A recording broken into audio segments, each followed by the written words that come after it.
Hi everyone, merhaba, this is Ayşenur Altan.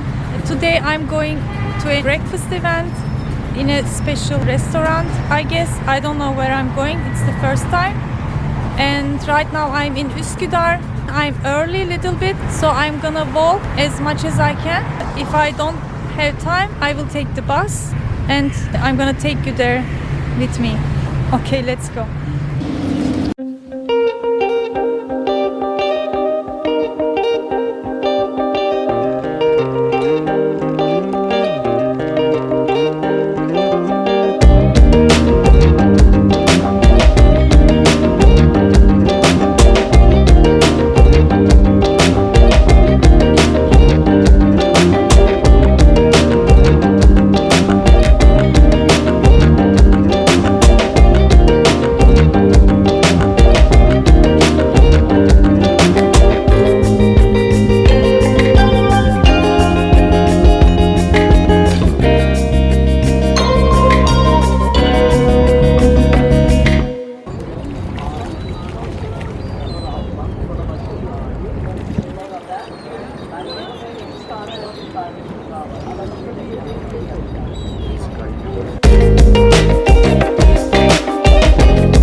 It's really getting beautiful and quiet. And there is another Köşk here. It's really big, I didn't know this. Look at the walls. I think I must almost be here. Maybe a little more.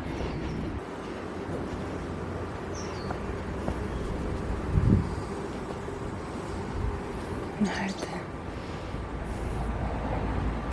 Selamünaleyküm.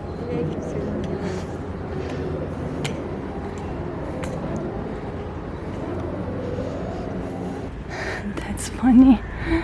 Look at this. It says you might see a cat. I don't see any here. Okay, we are here. This is the place.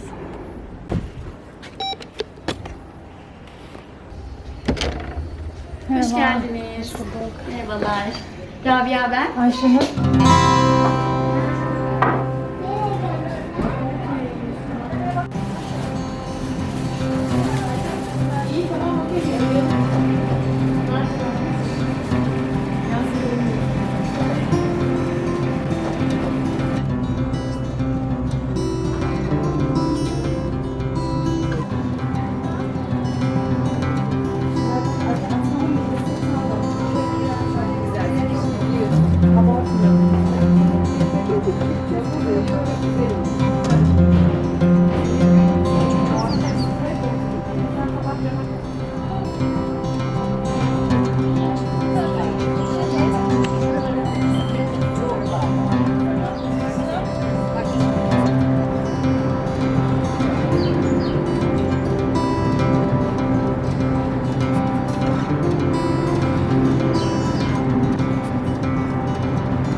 Okay, I'm out. It was a very nice place, and what can I say? I'm full now. The breakfast was delicious, the cake, friendly people, and now I'm gonna take the metrobus.